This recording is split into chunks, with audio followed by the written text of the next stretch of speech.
ہے عباس، 4 مصرے سرور نواب سرور صاحب کے، اس کے بعد مولانا مجلس کو خطاب فرمائیں گے کہ دلیل خون نہ دیتے شے تو یہ مانا نہیں جاتا، دلیل خون نہ دیتے شے تو یہ مانا نہیں جاتا، کبھی تلوار سے اسلام پھیلایا نہیں جاتا، دلیل خون نہ دیتے شے تو یہ مانا نہیں جاتا، کبھی تلوار سے اسلام پھیلایا نہیں جاتا، ستارہ آتا ہے خود خانہ زہرا نہیں جاتا، ستارہ آتا ہے خود خانہ زہرا نہیں جاتا، یوں ہی جنت بھی آتی ہے عزا خانہ نہیں جاتا، یوں ہی جنت بھی آتی ہے عزا خانہ نہیں جاتا۔ اب میں گزارش کر رہا ہوں حجت الاسلام علی جناب مولانا سید کوثر عباس صاحب سے کہ وہ آئیں اور مجلس کو خطاب فرمائیں۔ ایک نعرہ صلوات۔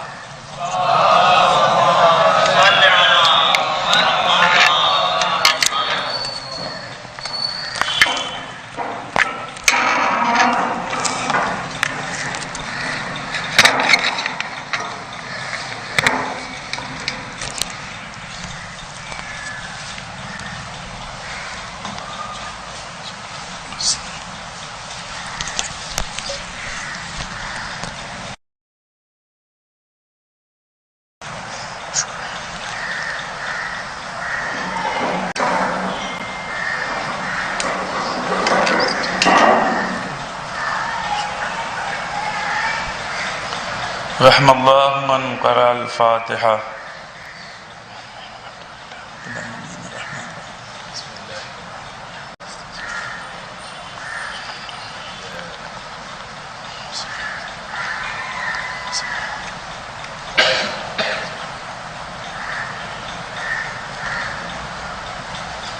لا حول ولا قوة إلا بالله العلي العظيم۔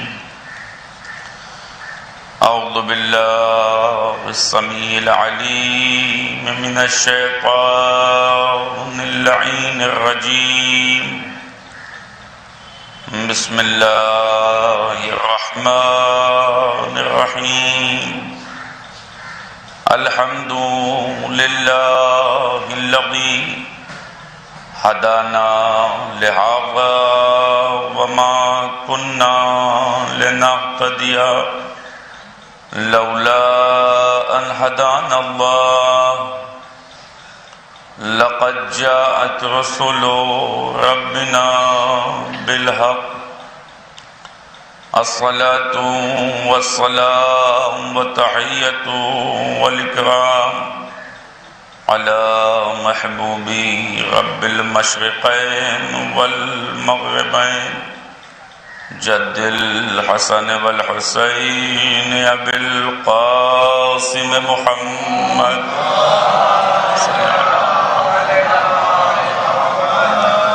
وعلى آلہ الطیبین الطاہرین المعصومین المظلومین المنتخبین المنتجبین ولعنت اللہ علی اعدائہم اجمعین من الآن الى قیام یوم الدین۔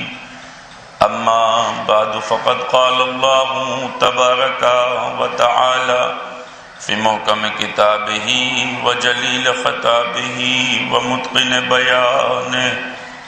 بسم اللہ الرحمن الرحیم۔ وَقَضَى رَبُّكَ أَلَّا تَعْبُدُوا إِلَّا إِيَّاهُ وَبِالْوَالِدَيْنِ إِحْسَانًا۔ صلوات پڑھنے پر محمد والد۔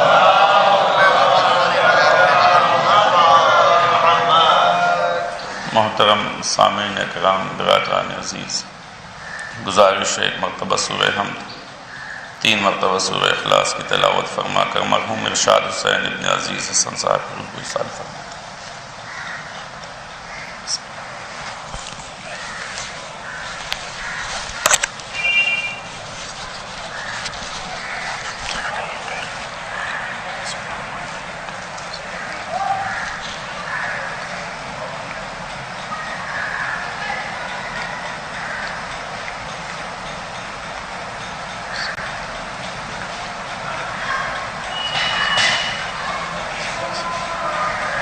صلوات پڑھنے مل جل کے بعد محمد وآلہ۔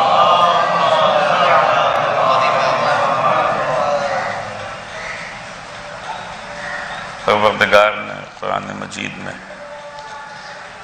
ارشاد فرمایا کہ وَقَضَىٰ رَبُّكَ أَلَّا تَعْبُدُوا إِلَّا إِيَّاهُ وَبِالْوَالِدَيْنِ إِحْسَانًا۔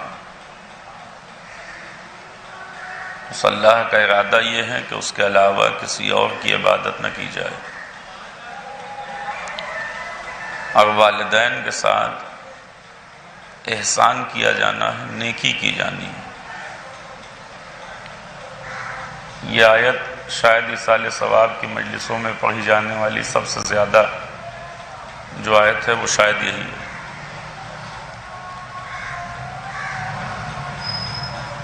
کہ جس میں والدین کے ساتھ نیکی اور احسان کا تذکرہ بھی ہے، اور ساتھ ہی ساتھ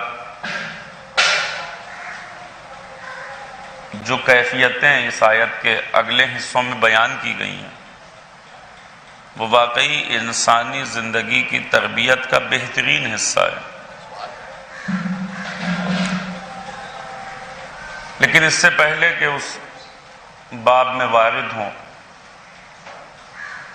ایک چیز کی طرف اشارہ کرنا چاہتے ہیں کہ اللہ نے اسے اگر کہنا تھا کہ والدین کے ساتھ احسان کیا جائے تو شروع ہونا چاہیے تھا والدین کے تذکرے سے، خاندان کے تذکرے سے، رشتہ داروں اور احباب کے تذکرے سے، لیکن اللہ نے اسے شروع کیا اپنی عبادت کے ذکر سے۔ وَقَضَىٰ رَبُّكَ أَلَّا تَعْبُدُوا إِلَّا إِيَّاهُ۔ اللہ کا ارادہ یہ ہے کہ اس کے علاوہ کسی کی عبادت نہ کی جائے، اور اس کے فوراً بعد آواز دے رہا ہے وَبِالْوَالِدَيْنِ إِحْسَانًا۔ اس کا مطلب کوئی رابطہ، کوئی تعلق پروردگار کا اور اس کی عبادت کا احسان بالوالدین کے ساتھ ہے۔ کوئی ایسا رابطہ ہے کہ جسے پروردگار عالم، قرآن مجید کی اپنی خصوصیت ہے کہ کوئی لفظ بغیر کسی سبب کے کہیں کے اوپر نہیں رکھا جاتا۔ اگر دو چیزوں کو ایک ساتھ ذکر کیا جا رہا ہے تو ان کے پیچھے اسباب اور وجوہات ہوتے ہیں۔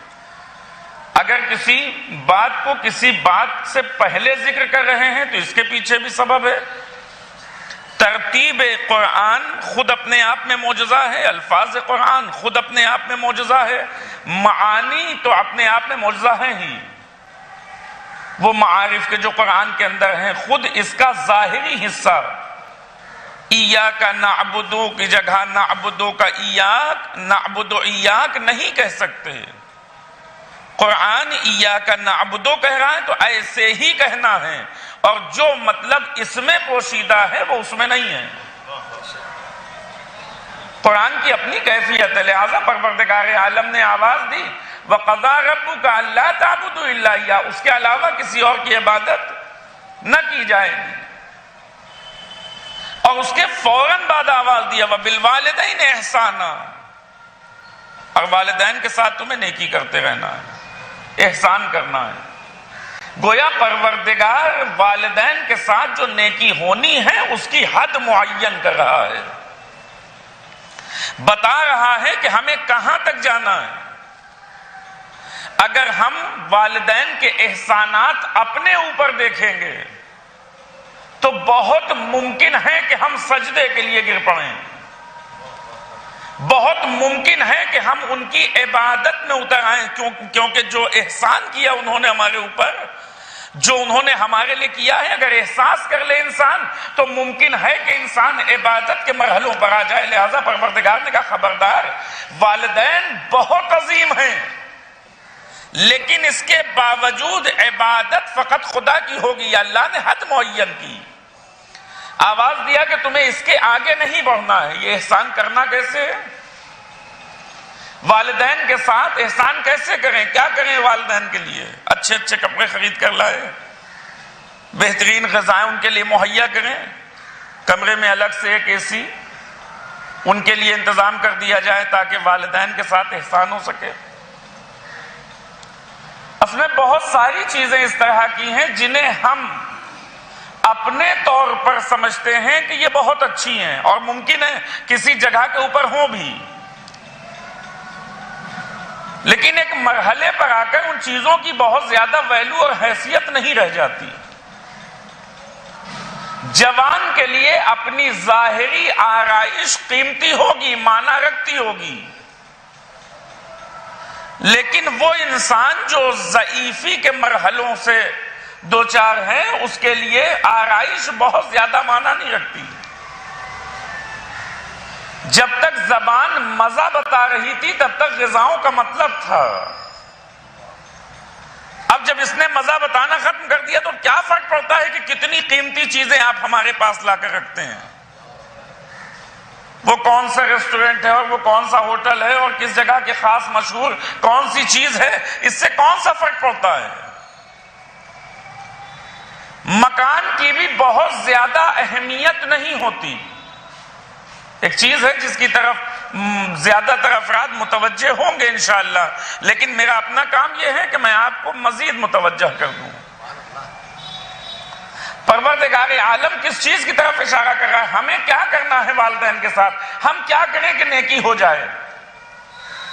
اگر اس وقت ایک جوان جس کے ماں باپ کو اس کی ضرورت ہے وہ دیکھے تو کیا کہے گا؟ ہمیں کیا کرنا چاہیے اپنے ماں باپ کے ساتھ؟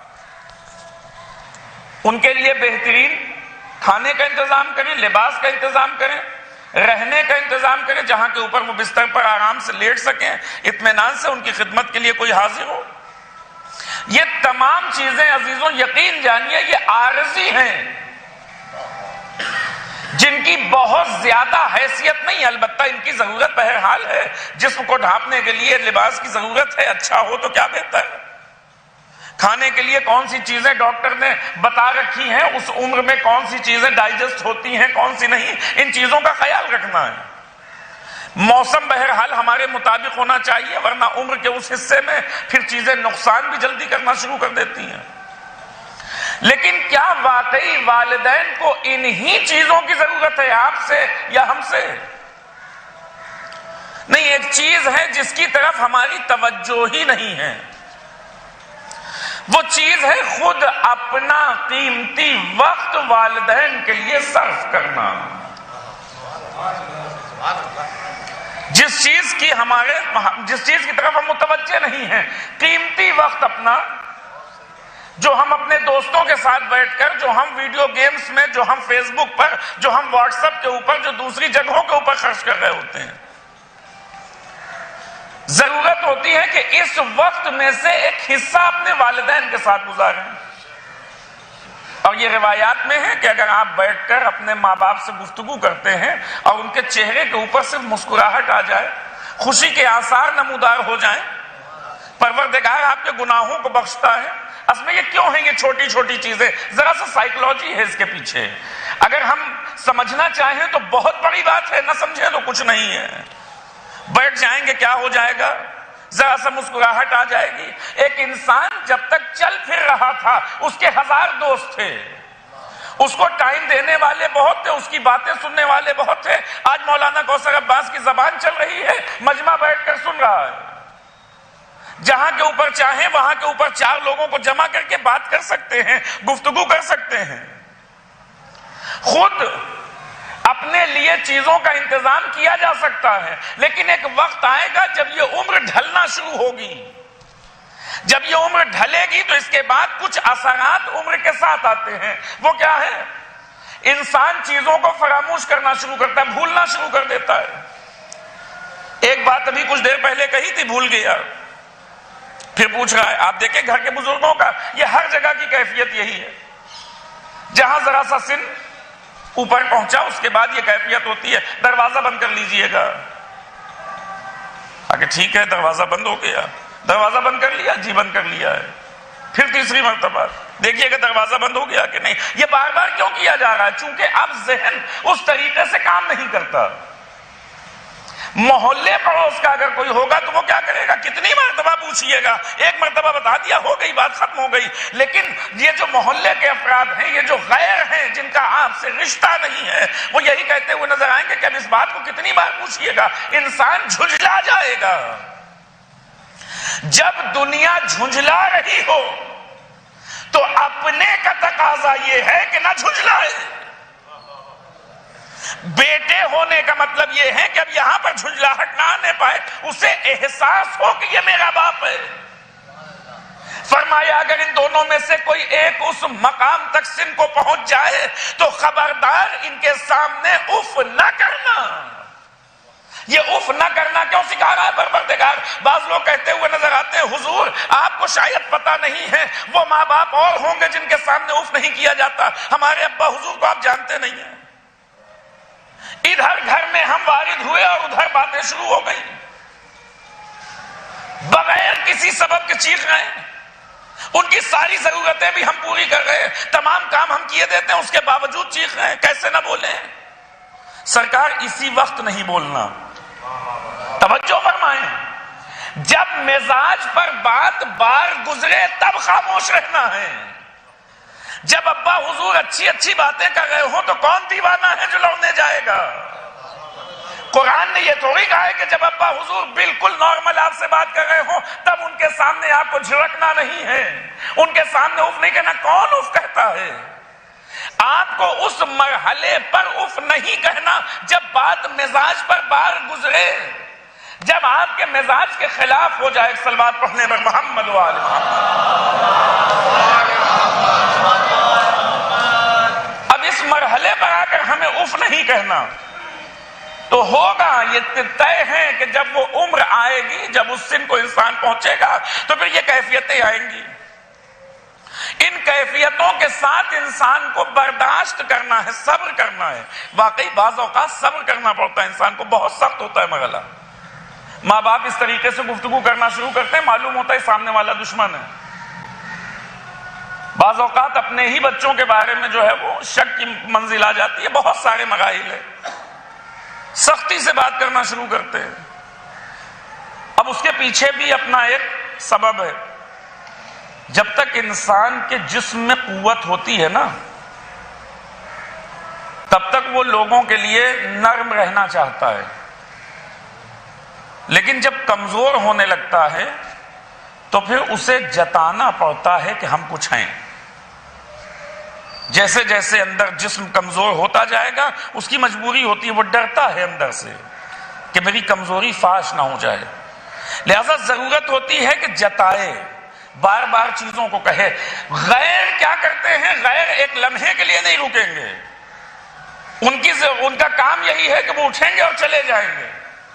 جب کوئی سننے والا نہیں ہے تب کم از کم اپنی اولاد کی یہ ذمہ داری ہے کہ نہیں کہ ماں باپ کے پاس بیٹھیں، بیٹھ کر بات کریں، ان سے گفتگو کریں، ان سے ذرا سا ان کے چہرے پر اگر مسکراہٹ آ جائے تو آپ کو کیا لگتا ہے کہ یہ بہت چھوٹی سی چیز ہے، لیکن حقیقت یہ ہے کہ اس کا اجر بہت عظیم ہے۔ کیوں؟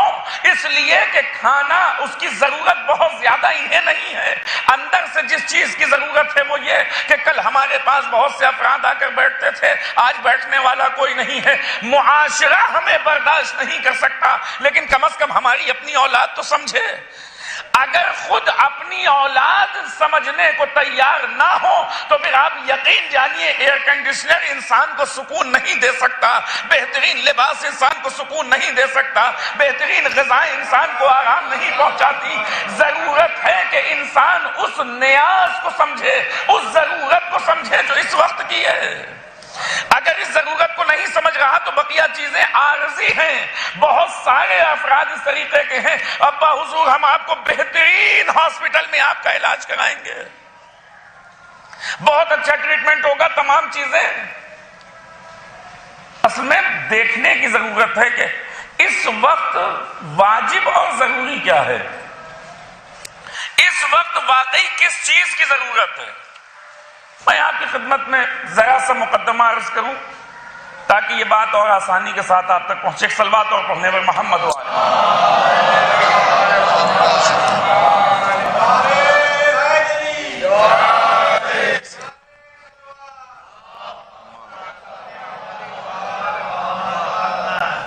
اگر ہم یہ دیکھنا چاہتے ہیں کہ ہمیں احسان کیسے کرنا چاہیے تو ہمیں کم از کم ایک مرتبہ نظر ڈالنی ہوگی کہ ماں باپ نے ہمارے ساتھ کیا کیا ہے۔ ظاہر ہے کہ اس چیز کو کوئی گنا نہیں سکتا، کسی میں ہمت نہیں ہے کہ ماں باپ کے احسانات کو گنا سکے، کسی میں اتنی جرات نہیں ہے۔ صرف گنانے کی بات کر رہا ہوں، ان کا بدلہ دینا اور اس کے بعد تمام چیزیں روایات میں ہیں کہ وہ پہلا درد جو ایک ماں محسوس کرتی ہے کسی بچے کے ہونے پر، جو بہت معمولی ہوتا ہے، اگر ساری زندگی انسان چاہے کہ اس کا بدلہ اتار دے تو نہیں اتار سکتا.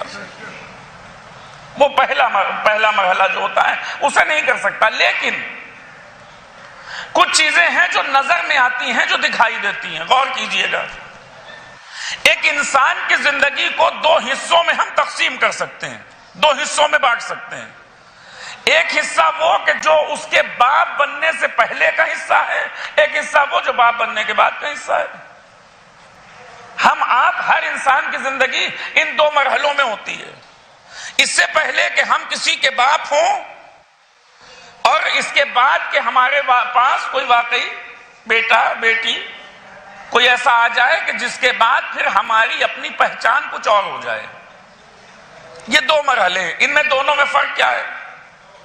پہلے مرحلے میں ہماری ساری کوشش یہ ہوتی ہے کہ ہم اپنے آپ کو کامیاب کریں، کامیابیوں تک پہنچائیں. ہمیں بہت اچھے کالج میں پڑھنا ہے، ہمیں بہت اچھی جگہ جاب کرنی ہے، ہمیں بہت اچھا بزنس کرنا ہے، ہمیں بہت اچھا گھر بنانا ہے، بہت اچھی گاڑی لینی، بہت اچھا موبائل. تمام چیزیں شروع ہوتی ہیں اپنی ذات سے. سب سے پہلے اپنی ذات، اس کے بعد پھر غیروں کو دیکھا جاتا ہے. بھائیوں کے لیے کیا کر لیا جائے، بہنوں کے لیے کیا کیا جائے، والدین کے لیے کیا کیا جائے، لیکن سب سے پہلے اپنی ذات. جب تک انسان اس مرحلے میں رہے، پہلے مرحلے میں بہت کچھ کرنا چاہتا ہے اپنی زندگی میں، لیکن اپنی ذات کے لیے ہم پڑھیں گے، ہم کامیاب ہوں گے، ہم اچھے بنیں گے، ہم یہاں جائیں گے، ہم یہ کریں گے، ہم وہ کریں گے، یہ ہم لگا رہتا ہے اس کی ساری زندگی. لیکن جیسے ہی انسان صاحب اولاد ہوا، اب انسان کی زندگی ہم میں محدود نہیں ہوتی، بلکہ سوچنے کا طریقہ بدل جاتا ہے. مجھے رہنا ہو تو میں کہاں رہوں گا؟ جہاں میرے لیے اچھا ماحول ہو، میرے لحاظ سے جہاں دوست احباب موجود ہوں، جہاں پر میرے ملنے والے ہوں، میرے جاننے والے ہوں، میں زیادہ سے زیادہ خوش رہ سکوں، ایسی جگہ کا انتخاب کروں گا. لیکن اگر انسان صاحب اولاد ہو جائے، باپ بن جائے، تو اب اس کے بعد پھر اپنے لحاظ سے جگہ کا انتخاب نہیں کرتا. کتنے لوگ ایسے ہیں جن کو گاؤں میں بڑا اچھا لگتا ہے، چونکہ اپنی زمینیں ہیں، اپنا گھر ہے، اپنے لوگ ہیں، اپنے رشتہ دار ہیں، لیکن اس کے باوجود اس گاؤں میں رہنا نہیں چاہتے. کیوں؟ اچھا لگتا ہے، بہت اچھے لوگ ہیں، سارے رشتہ دار ہیں. لیکن اس بچے کی تربیت کے لیے ضروری ہے کہ اپنا خود کا گھر چھوڑ کر شہر میں کسی کرائے کے گھر میں رہا جائے. یہ کہاں سے قربانی کا جذبہ آتا ہے؟ کہ یہ اولاد کے لیے انسان قربانی کا جذبہ پیدا کرتا ہے، اور یہ کرتا جاتا ہے. کیوں؟ اس لیے کہ اس اولاد کے لیے اب زندگی کا طریقہ بدل گیا، سوچنے کا طریقہ بدل گیا، نظریہ بدل گیا. اس جگہ پہ رہیں گے جو اس کے لیے ماحول اچھا ہو. اپنے اعتبار سے نہ دیکھا جائے گا، اس کی ایجوکیشن کے لیے انتظام کرنا ہے. اپنی اوقات سے بڑھ کر انسان اس کی تعلیم و تربیت میں خرچ کرنا چاہتا ہے. ہر انسان اپنی حیثیت سے بڑھ کر اپنی اولاد کی تعلیم و تربیت میں خرچ کرنا چاہتا ہے کہ ہم اسے ایسے مرحلے تک لے جائیں. اگر آپ محسوس کر لیں اس جملے کو، انسان جو نہیں کر سکتا، اپنے لیے نہیں کر سکتا، جو خود نہیں بن پاتا، کہیں نہ کہیں خوابوں میں اپنی اولاد میں ان چیزوں کی تعبیر دیکھنا شروع کرتا ہے. ہم نہیں کر سکے، ہم چاہتے تھے کہ بہت اچھی انگلش ہماری ہو جائے. ابتدا سے ہم نے کوشش نہیں کی، لیکن اپنے بچے میں یہ کمی نہ آنے دیں گے. اسے بہترین طریقے سے سکھایا جائے گا. ابتدائی مرحلے میں اسکول اچھے ہوتے تو ہم بہت دور تک جا سکتے تھے، نہیں جا سکے، کوئی بات نہیں. ہمارے پاس بہترین راستہ ہے، ہماری اولاد موجود ہے، ہم اس میں کمی نہ ہونے دیں گے. پروردگار نے یہیں سے امتحان بھی لیا کہ سارے معاشرے کی برائی کرتے ہو، معاشرہ برا ہو گیا، لوگ خراب ہو گئے، یہ خراب ہے، وہ برا ہے، تمام چیزیں کہتے پھرتے ہو. چلو ہم تمہیں ایک سادہ کاغذ دیے دیتے ہیں، دیکھیں تم کیا تصویر بنا کر پیش کرتے ہو. تمہاری اپنی نقاشی کتنی خوبصورت ہے. صلوات بر محمد و آل محمد. تم خود کیا بنا رہے ہو، دنیا نے کیا بنایا اسے جانے دو. تمہارے پڑوس میں کیا ہے، تمہارے محلے میں کیا ہے، وہ اپنی جگہ کے اوپر. لیکن خود تم کیا کرو گے؟ لہٰذا پہلے مرحلے پر انسان کیا کرتا ہے؟ اپنی اولاد کو وہ دیکھتا ہے جو خود نہ ہو سکا، جہاں تک خود نہیں پہنچ سکا، جو کمیاں تھیں انسان اپنی زندگی سے سیکھتا ہے نا۔ ہمارے والد بزرگوار یہ باتیں ہم کو سکھایا کرتے تھے، ہماری سمجھ میں نہیں آئی، لیکن ہم اپنے بچے کو سمجھا لیں گے، ہم کوشش کریں گے کہ وہ اس مرحلے تک پہنچے۔ بہترین ایجوکیشن، بہترین ماحول، ساری فیسلٹیز جو بھی ہو سکتی ہیں، قرض لیا جائے گا، لون لیا جائے گا، تمام چیزیں مکمل کی جائیں گی۔ کیوں؟ اس لیے کہ اسے کامیاب کر دیں، اسے اس مرحلے تک پہنچا دیں کہ زندگی میں کبھی یہ پریشان نہ ہونے پائے۔ اس کے لیے ہمیں سختیاں جھیلنا پڑے گا۔ کل تک تو آپ کو بہت ساری چیزیں بہت اچھی لگتی تھی، اب شوق ختم ہو گیا۔ کہانی شوق ختم نہیں ہوا، شوق اب بھی ہے، لیکن کسی کا عشق اپنے شوق کی قربانی پر آمادہ کرتا ہے، کیا کریں؟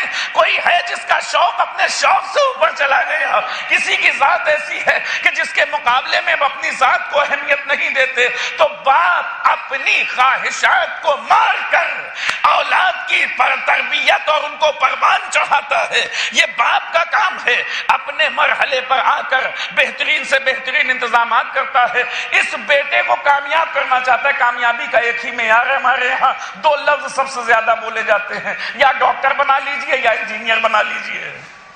یہ دو لفظیں ہمارے یہاں بڑی مشہور ہیں، ڈاکٹر یا انجینئر، کامیابی کا یہ مطلب ہے۔ لیکن ہر باپ چاہتا ہے کہ اپنے بیٹے کو دنیا کے تمام بیٹوں سے کامیاب بنا دے۔ ہر باپ کی خواہش یہ ہوتی ہے۔ ہمیں وہ چیزیں بعض اوقات بری لگ رہی ہوتی ہیں، ہم نہیں سمجھتے کہ کہنا کیا چاہتے ہیں، لیکن ہر باپ کی خواہش یہ ہوتی ہے کہ ہمارا بیٹا ہم سے بہت آگے چلا جائے۔ اس نے تو ساری زندگی ہمارے لیے صرف کر دیا، اور اس کے بعد جب ہم کسی مرحلے پر پہنچ گئے تو پہنچنے کے بعد اپنے ہی باپ سے پلٹ کے کہنا شروع کرتے ہیں، آپ نہیں سمجھیں گے، یہ ہمارے جنریشن کی بات ہے۔ اسی سے کہنا شروع کرتے ہیں، آپ کی سمجھ میں نہیں آئے گا، یہ ہمارے دور کی بات ہے، وہ آپ کا دور پرانا دور تھا، وہ آپ کا زمانہ اور تھا، یہ ہمارا زمانہ اور ہے۔ یہ سمجھ نہیں رہا کہ یہ جن چیزوں کو سمجھنے کے لائق بنا ہے، اس لائق اسی باپ کی تربیت کی وجہ سے ہے۔ اگر یہ تربیت نہ ہوتی تو اس مرحلے تک نہ پہنچتا۔ آج کامیاب ہو کر اپنے آپ کو اس مقام پر دیکھ رہا ہے تو سوچتا ہے کہ ہم خود بخود پہنچ گئے۔ نہیں، اس مقام تک پہنچنے کے لیے بہت سارے زینے تھے، جن میں اہم ترین زینے کا نام تمہارا باپ ہے، وہ تمہیں اس مرحلے تک لے کر آیا ہے۔ اگر اولاد بہت لائق ہو تو کیا کرے گی؟ باپ نے جہاں تک پہنچا دیا، اگر اولاد بہت لائق ہو تو کیا کرے گی باپ کے لیے؟ یہی تو ہوگا کہ اچھے سے اچھا آپ کے لیے ہم انتظام کر دیں گے۔ بات یہ نہیں ہے کہ انتظامات کیسے ہوں گے، بات یہ ہے کہ واقعی اب اس وقت کس چیز کی ضرورت ہے، جہاں سے بات کو میں نے شروع کیا تھا کہ اس نے اپنی جوانی اور اپنی زندگی کا قیمتی اور مضبوط حصہ، جس میں یہ اپنے لیے بہت کچھ بنا سکتا تھا، آپ کے لیے صرف کر دیا، اور آپ کو اتنا محکم و مضبوط کر دیا کہ اب آپ کو کوئی ہلا نہیں سکتا۔ لیکن یہ کرتے کرتے خود اس کی اپنی زندگی ضعیفی کی طرف چل پڑی ہے، اور اب اس کے جسم میں طاقت نہیں، اس کی عمر ساتھ نہیں دے رہی، کبھی پیروں میں راشا آتا ہے، کبھی ہاتھ کانپنے لگتے ہیں، کبھی جسم تھرتھرانے لگتا ہے، کبھی زبان ساتھ چھوڑتی ہے، کبھی ذہن ساتھ چھوڑتا ہے۔ یہ ساری چیزیں پلٹ کر حسرت سے جب زمانے کی طرف دیکھتا ہے تو زمانے میں کسی پر اتنا احسان نہیں کیا جتنا اپنی اولاد پر کیا ہے۔ اپنی زندگی صرف کی اپنی اولاد کے لیے، تو دوسرے جب منہ پھیرتے ہیں تو اسے اتنا افسوس نہیں ہوتا، لیکن اگر اپنی اولاد یہ کہنا شروع کرتے کہ ہمارے پاس وقت نہیں ہے اور ہم آپ کو وقت نہیں دے سکتے، تو آپ یقین جانیے ایک لمحے میں یہ بات زندگی میں مر جاتا ہے، یہ سوچ کر کہ ہم نے اسے کیا سے کیا بنا دیا، اس کے پاس ہمارے لیے 2 لمحے کا وقت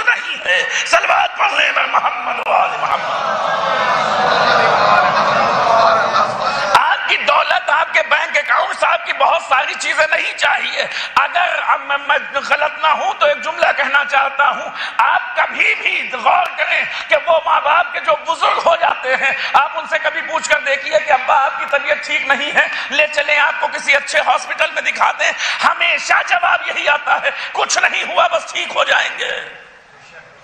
کیا درد نہیں ہوتا؟ کیا تکلیف نہیں ہوتی؟ کیا احساس نہیں ہے؟ نہیں، خوب احساس ہے۔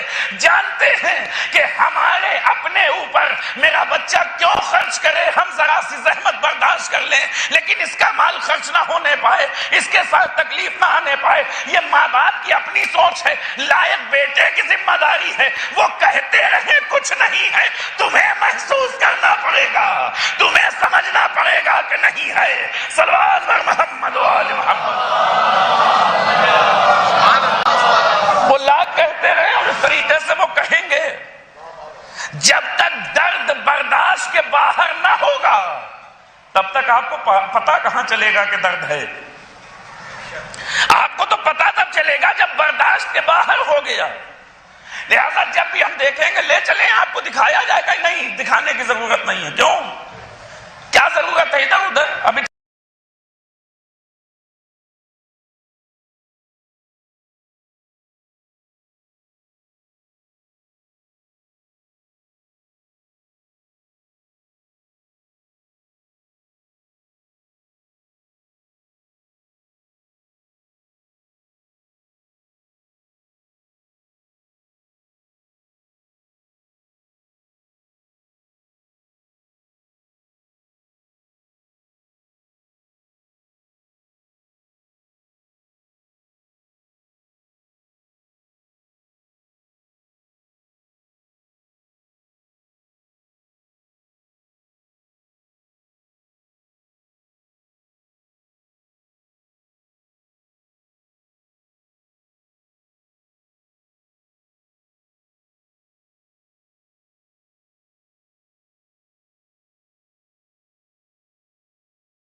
دیا، گھبراؤ نہیں، پریشان نہ ہو، ہم ہیں، اندھیرے سے ڈرنے کی ضرورت نہیں۔ جب ہم تمہارے پاس ہیں ایک وقت آئے گا جب اس باپ کو اندھیرے کا سامنا ہوگا، اے میرے لال یہ قبر بہت اندھیری ہے، مجھے اس میں اتارے دیتے ہیں، ڈر لگ رہا ہے، اب اس بیٹے کی ذمہ داری ہے پلٹ کے کہے ابا گھبرائیے نہیں، دنیا چلی جائے گی لیکن ہم آپ کے ساتھ رہیں گے۔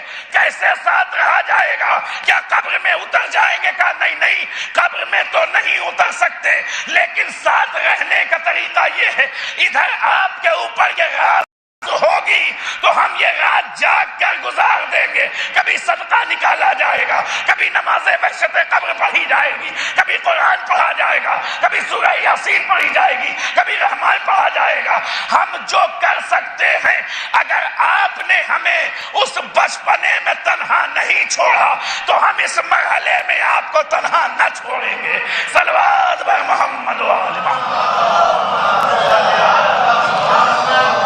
ایک اور صلوات پڑھنے پر محمد و آل محمد۔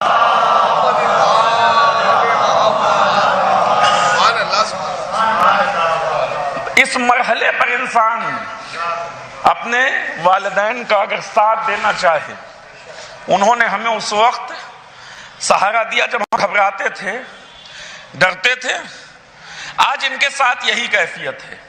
کل ہم لڑکھڑا رہے تھے، آج یہ لڑکھڑا رہے ہیں، کل ہم گر پڑتے تھے، آج یہ بھی گر پڑنے کے لیے تیار ہیں۔ انہوں نے جتنی مضبوطی سے سہارا دیا ہے ہم نہیں دے سکتے،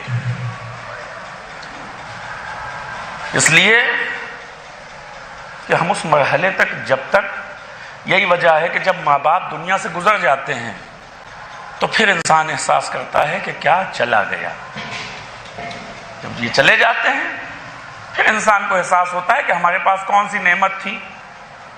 ان کا وجود، صرف گھر میں موجود ہونا، یہ اتنی نعمت ہے کہ ہمیں جب تک یہ رہے تب تک احساس نہیں ہوگا.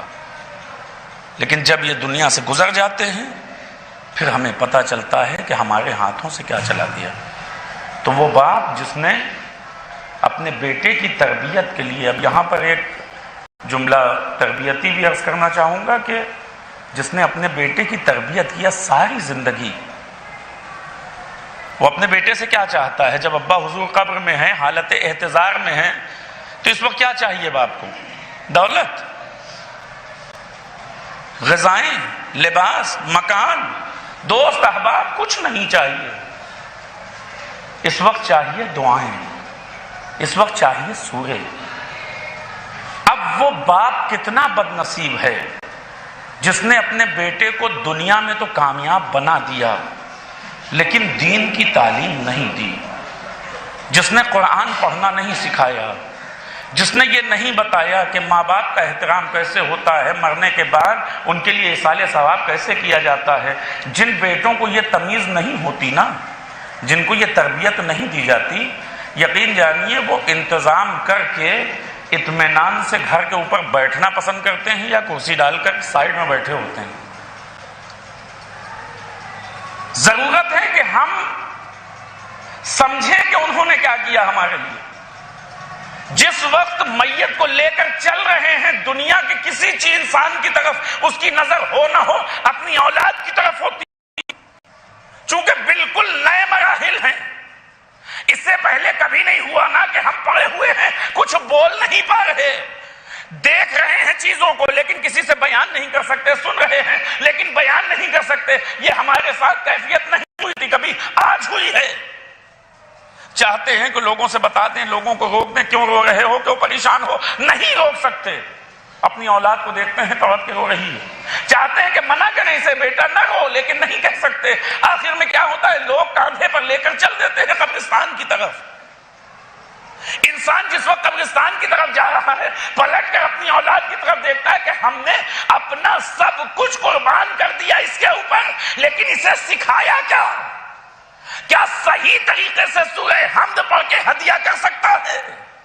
کیا صحیح طریقے سے قل هو اللہ احد پڑھ سکتا ہے؟ اگر اسے یہ نہ آتا ہو تو آپ بتائیے جانے والا کیا دے کر گیا ہے؟ یہ پراپرٹی، یہ بینک بیلنس، یہ تمام چیزیں، اس میں کچھ نہ ملے گا. کیمسٹری ابا حضور کو ہدیہ نہیں کی جاتی، فزکس نہیں ہدیہ کیا جاتا. اگر ہدیہ کرنا ہے تو وہی سورہ حمد ہے، وہی سورہ یاسین ہے، وہی سورہ رحمان ہے. یہی چیزیں تو ہدیہ کی جائیں گی. کتنا بڑا پروفیسر، اس سے کوئی فرق نہیں پڑتا. تو یہ جب لے کر چلے اپنے گھر سے تو اس نے پلٹ کر دیکھا پیچھے، سب جو کچھ ہم نے کمایا تھا وہ پیچھے چھوٹا، لیکن ابھی اپنے لوگ ساتھ ساتھ چلے آ رہے ہیں. ان اپنے لوگوں میں اس نے دیکھا کہ ہمارے اپنے گھر کے ہیں کہ نہیں، دکھائی دیا کہ ہاں بھائی بھی ہیں، بیٹے بھی ہیں. یہ چیخا، مجلس تقریباً اپنے آخری مرحلوں پر ہے. یہ چیخا چیخ کر پکارتا ہے، کہتا ہے مجھے کہاں لے جا رہے ہو؟ میرا گھر اس طرف ہے، مجھے کہاں لے جا رہے ہو؟ اسی لیے جب ہم جنازے کو اٹھاتے ہیں تو کہتے ہیں منزل دے دیجئے. زمین کے اوپر رکھتے ہیں تابوت کو. ہمارے یہاں کچھ چیزوں کو رسماً ادا کر دیا جاتا ہے، قبرستان ہی میں 3 جگہ ایسے کر لیتے ہیں. اصل میں یہ اس لیے نہیں تھا، یہ اس لیے تھا کہ جب میت گھر سے نکلتی ہے تو گھبراتی ہے، پریشان ہوتی ہے، اس کا دل بہت تیزی کے ساتھ دھڑکتا ہے، اپنی زبان میں کہوں تو گھبراہٹ ہوتی ہے اندر سے، یہ کہاں لیے جا رہے ہیں؟ تو شریعت نے کہا اسے تھوڑی دیر کے لیے زمین پہ رکھ دو، ذرا سا اس کے دل کو قرار آ جائے پھر اٹھا لینا. پھر اسے رکھو زمین کے اوپر، پھر لے کر چلو گے تو پھر گھبرائے گا، پھر اسے زمین کے اوپر رکھ دو. 3 مرحلوں میں قبر تک لے جاؤ تاکہ اس کے دل کو قرار آ جائے. اب اس کے بعد جب قبر میں اتارو گے تو یہ پوری طریقے سے گھبرانے لگے گا، یہ کیا ہو گیا، یہ ہمیں کہاں لٹائے دیتے ہیں، یہ ہمارا گھر تو نہیں، یہ جگہ ہمارے لیے تو نہیں۔ بہت جیسے ہی اتارا جائے گا پوری طریقے سے اضطرابی کیفیت ہوگی کہ جب اضطراب بڑھنے لگے تو اس کے شانے کو ہلانا، کہنا گھبراتے کیوں، سنو سمجھو، سنو سمجھو، سنو سمجھو۔ کیا سننا ہے، کیا سمجھنا ہے؟ کہا یہ سب بھول جاؤ کہ گھر کہاں تھا، یہ بھول جاؤ کہ رشتہ دار کون تھے، یہ بھول جاؤ کہ تمہارا بزنس کیا تھا۔ کیا یاد کرنا ہے؟ حل انت علی العہد الذی فارقتنا علیہ من شہادت لا الہ الا اللہ۔ یاد ہے ہم نے تم نے ایک عہد کیا تھا، اس کی گواہی دی تھی کہ اس اللہ کے علاوہ کوئی اللہ نہیں ہے۔ اسے یاد کرنے کی ضرورت ہے۔ محمد اللہ کے رسول ہے، اس کو یاد کرنے کی ضرورت ہے۔ جو محمد لے کر آئے ہیں وہ سب حق ہے، اسے یاد کرنے کی ضرورت ہے۔ ائمہ کی ولایت حق ہے، اسے یاد کرنے کی ضرورت ہے۔ سنو، ابھی فرشتے آئیں گے، تم سے سوال کریں گے، تم سے پوچھیں گے، نہ ڈرنا، نہ گھبرانا، نہ پریشان ہونا، اطمینان کے ساتھ ان سے کہہ دینا اللہ جل جلالہ ربی، یہ تمہیں تمام جوابات دینے ہیں۔ اب یہاں کے اوپر ایک حساس جملہ ہے، ذرا سا اگر اسے محسوس کر لیں، بات میں نے کہا تقریباً آخری مرحلے پر ہے، بات ختم کر رہا ہوں۔ اگر ہم اس چیز کو سمجھ لیں، یہ جو میت قبر کے اندر لیٹی ہے، بہت غور سے، یہ جو میت قبر کے اندر لیٹی ہے، اس کو ابھی تلقین پڑھائی جائے گی۔ کیا کہا جائے گا؟ اسمع افہم۔ تلقین کون پڑھاتا ہے؟ تلقین کس کو پڑھانا ہے؟ وہی مولانا صاحب جو آئے ہیں نماز جنہوں نے پڑھایا ہے۔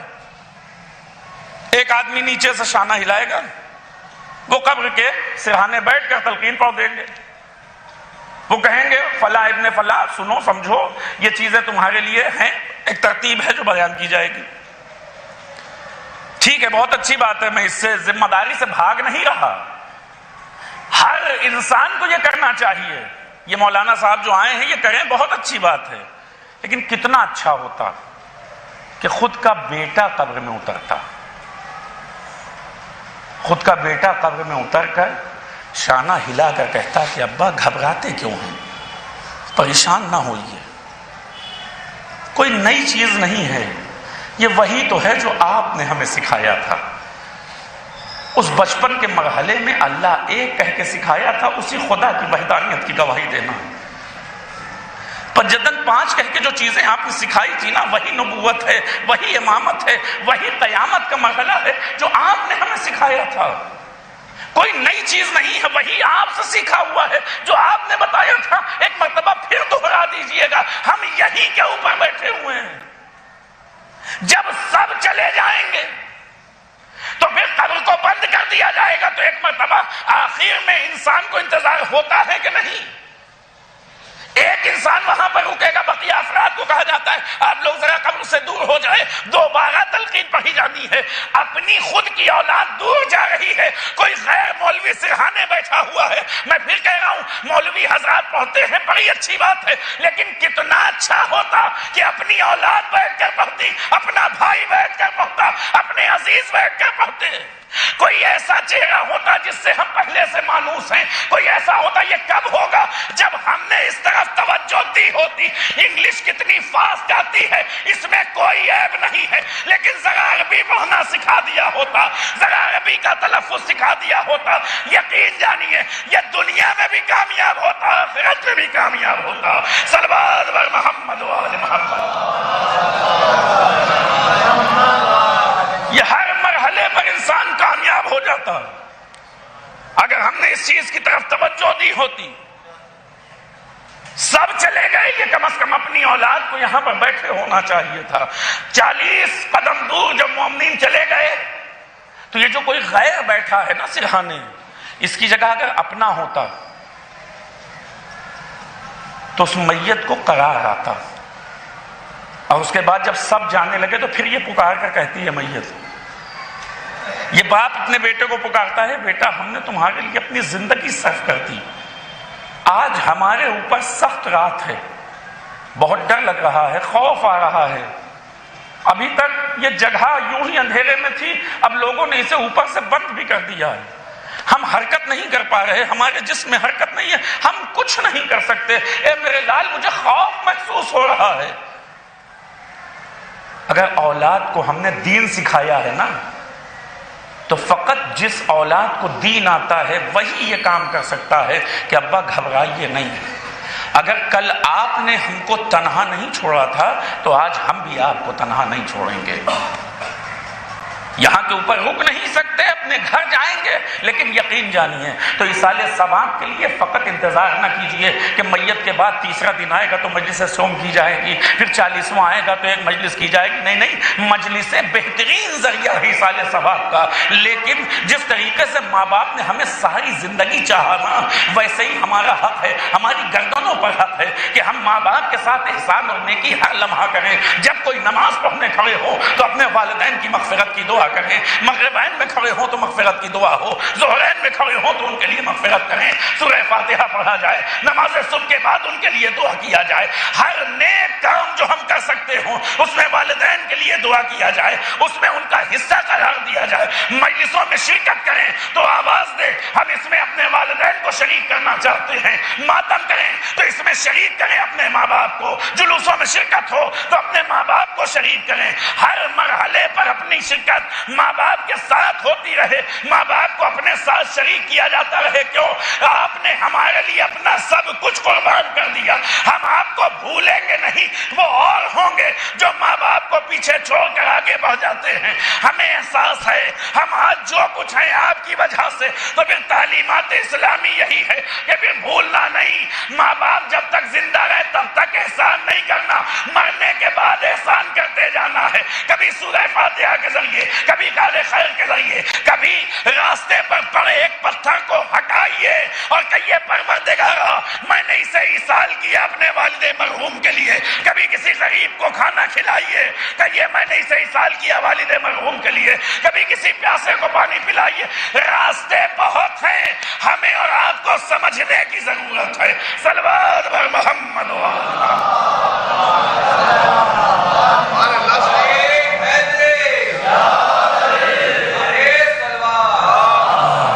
صلی علی محمد و آل محمد. راستے بہت سارے ہو سکتے ہیں،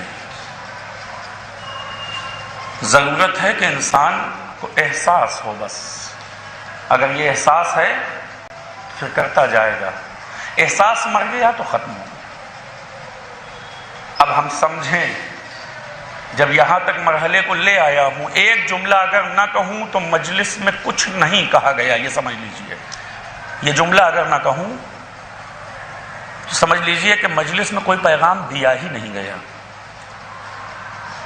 جتنی آیتیں ہیں والدین پر احسان کے سلسلے سے، والدین کے مقامات کے سلسلے سے، جتنی حدیثیں ہیں، ان حدیثوں کا اصل مطلب تب تک پتہ ہی نہ چلے گا جب تک اس حدیث سے جوڑ نہ دیا جائے. رسول اللہ نے فرمایا یا علی انت و انا ابوا هذه الامہ. اے علی میں اور تم اس امت کے باپ ہیں. ضرورت ہے کہ ہم سمجھیں کہ جو باپ کا تذکرہ ہے، جب اس وقتی طور پر اور جس باپ کی اس دنیا میں ہم سے نسبت ہے، اس خون کے ذریعے سے جو رشتہ ہے، اس کے لیے اتنا احترام پروردگار قائل ہے، اتنی عزت، اتنی ذمہ داریاں ہیں کہ کچھ بھی کر کے ان کا بدلہ ادا نہیں کیا جا سکتا. تو پھر وہ اہل بیت جو حقیقت میں ہماری خلقت کی وجہ ہے، ہمارے وجود کی وجہ ہے، اگر ان کی نسبت دیکھا جائے تو پھر ہم کچھ کرتے جائے ان کا حق ادا نہیں ہو سکتا، ان کا بدلہ ادا نہیں ہو سکتا. ایک انسان جو اپنے اس باپ کے تئیں ذمہ دار ہے، اسے اس باپ کے تئیں پہلے ذمہ دار ہونا چاہیے. شاید یہی وجہ ہے کہ جہاں اس باپ میں کمی ہوتی ہے وہاں اس باپ تک نہیں پہنچ پاتا. صلوات بر محمد و آل محمد.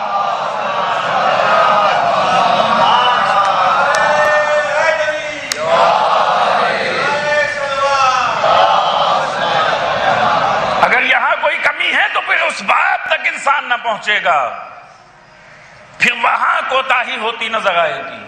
لہذا کتنا بڑا مسلمان کیوں نہ اپنے آپ کو کہہ رہا ہوں، لیکن اگر اہل بیت علیہ السلام کے حق میں اس نے کوتاہی کی ہے، اہل بیت علیہ السلام کے حق میں اس نے زیادتی کی ہے، تو یقین جانیے کہ پھر وہ کتنا ہی بڑا اپنے آپ کو مسلمان کیوں نہ کہتا ہوں، سارے اعمال منہ پر پھینک دیے جائیں گے۔ یہ روایات کے مفاہیم ہیں جو آپ کی خدمت میں عرض کرتا ہوں۔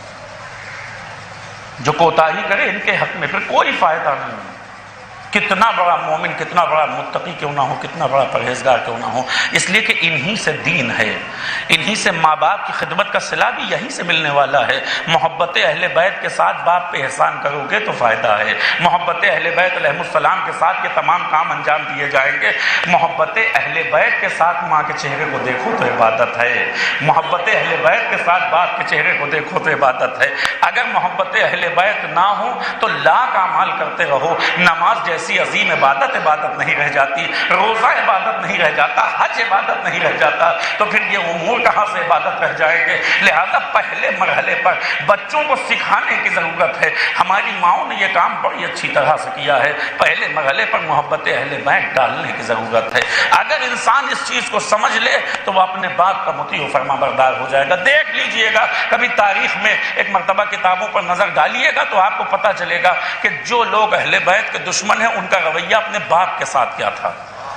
کبھی غور سے دیکھیے گا، قاتل کے لیے خاص طور سے روایت موجود ہے کہ اس کا صحیح النسل ہونا ثابت نہیں ہوتا، جو بھی قاتل معصوم ہوگا۔ یہی وجہ ہے کہ بہت سے لوگ امام حسین علیہ السلام کو شہید کرنے کے لیے آئے، امام نے کہا نہیں تو میرا قاتل نہیں ہے، لیکن جیسے ہی شمر کو دیکھا آواز دی ہاں تو ہی میرا قاتل ہے۔ ہوتا کیا تھا، 17 لوگ آئے امام کو قتل کرنے کے لیے، جو آ رہا ہے امام اس کی طرف صرف دیکھتے تھے اور وہ خنجر اور تلوار کو ہاتھ سے پھینک کر چلا جاتا تھا۔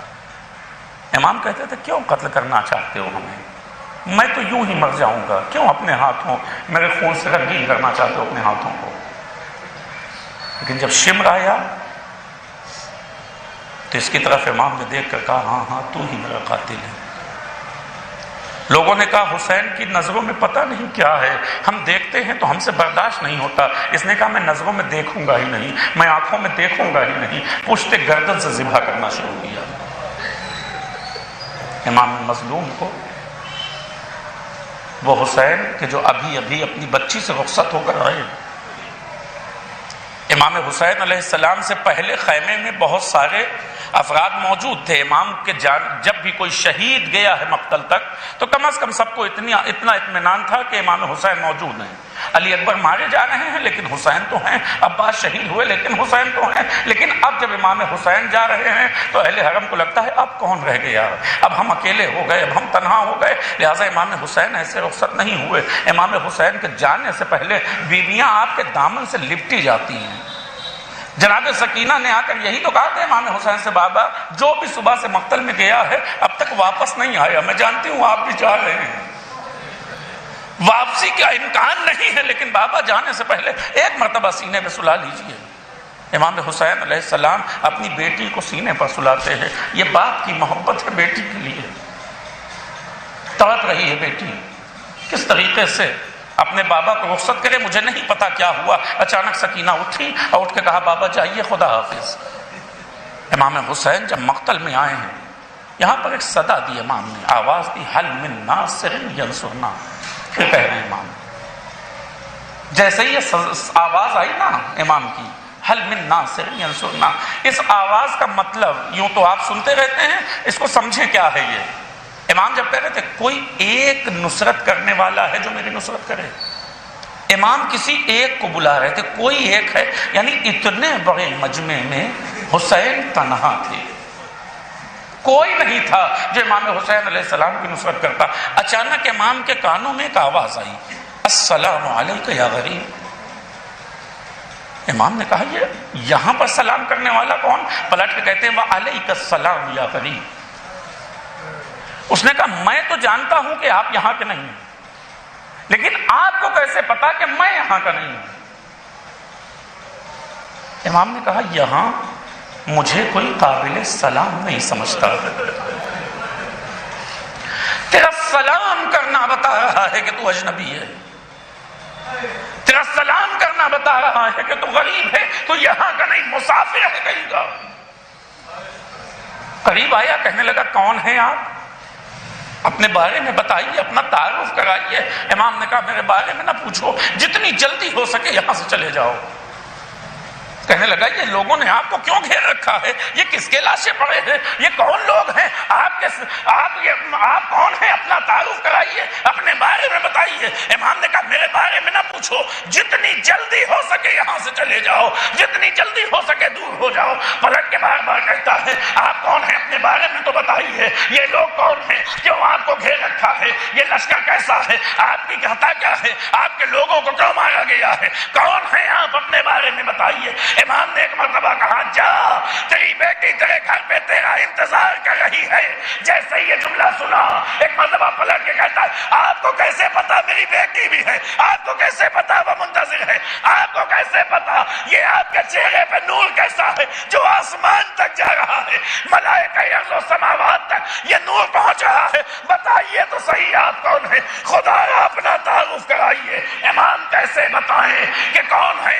امام کیسے تعارف کرائیں؟ امام نے کہا میرے بارے میں نہ پوچھ، جتنی جلدی ہو سکے یہاں سے چلا جا۔ پلٹ کے کہتا ہے شاید اس سے پہلے چلا جاتا، جب تک نہیں جانتا تھا کون ہے شاید چلا جاتا، لیکن اب اس مرحلے پر پوچھ رہا آپ کہہ رہے ہیں کیسے چلا جاؤں؟ اب تو جان گیا نا کہ آپ کوئی روحانی شخصیت ہیں، آپ کوئی ولی اللہ ہیں، آپ کو اب ایسے چھوڑ کر کیسے چلا جاؤں؟ امام نے کہا اچھا سن، رسول اللہ کو جانتا ہے نا، مسلمان ہے، کلمہ پڑھا ہے؟ کہا ہاں رسول اللہ کا کلمہ پڑھ کر مسلمان ہوا ہوں، میں مسلمان ہوں، رسول اللہ کو بھی جانتا ہوں، علی مرتضیٰ کو بھی جانتا ہوں۔ کہا سن، اسی علی کا بیٹا حسین ہوں، اسی رسول کا نواسا حسین ہوں۔ جیسے ہی حسین کا نام سنا، یہ میرے بچوں کی لاشیں ہیں جو میرے سامنے پڑی ہوئی ہیں، جا تجھ سے کہتا ہوں یہاں سے دور چلا جا، اس لیے کہ جو میں صدائے حلمن بلند کروں گا نا،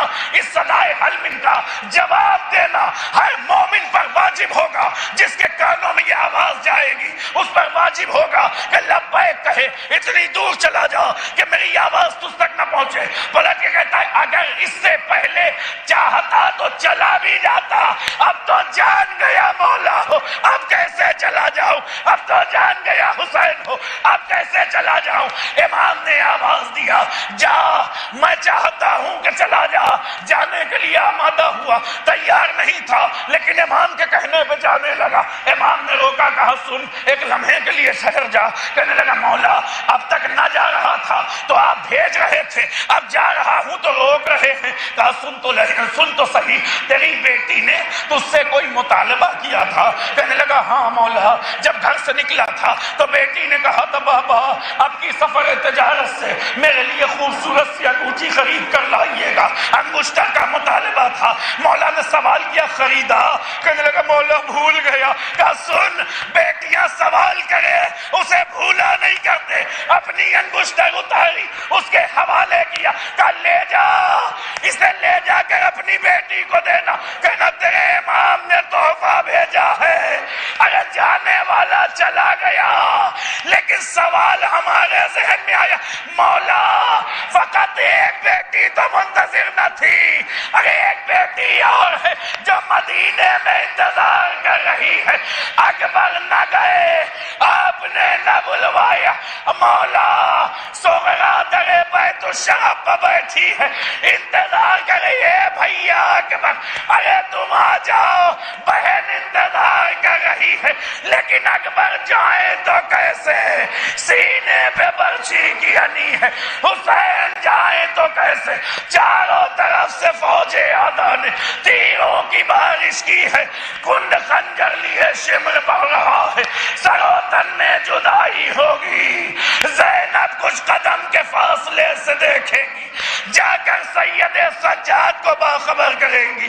اللہ کسی بیٹے کو یہ منظر نہ دکھائے جو سید سجاد نے دیکھا، حسین جیسے کریم باپ کا سر نو کے نیزے پہ بلند تھا، سید سجاد نے جو دیکھا آواز دی، السلام علیکہ یا ابا عبداللہ، السلام علیکہ یا ابن رسول اللہ۔ اے پھوپھی اماں، ارے بابا مار ڈالے گئے، ہم یتیم ہو گئے، وَسَيَعْلَمُ الَّذِينَ وَلَمُوا أَيَّ مُنْقَلِبٍ يَنْقَلِبُونَ إِنَّا لِلَّهِ وَإِنَّا إِلَيْهِ رَاجِعُونَ رَضًا بِقَضَائِهِ وَتَسْلِيمًا لِأَمْرِهِ۔ پروردگارہ تجھے واسطہ محمد و آل محمد کا ہماری اس مختصر سی عزا کو قبول فرما۔ پروردگارہ تجھے واسطہ محمد و آل محمد کا ہم سب کے گناہان صغیرہ و کبیرہ کو بخش دے، خصوصیت کے ساتھ مرحوم کے گناہان صغیرہ و کبیرہ کو بخش دے، ان کے درجات بلند فرما، جوار معصومین علیہ السلام میں جگہ عنایت فرما۔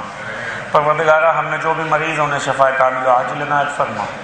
پروردگارہ تجھے واسطہ محمد و آل محمد کا شیعان حیدر کرار دنیا میں جہاں کہیں ہوں ان کی جان مال عزت آبرو کی حفاظت فرما۔ دشمنان اسلام دشمنان تشیع دنیا میں جہاں کہیں ہوں،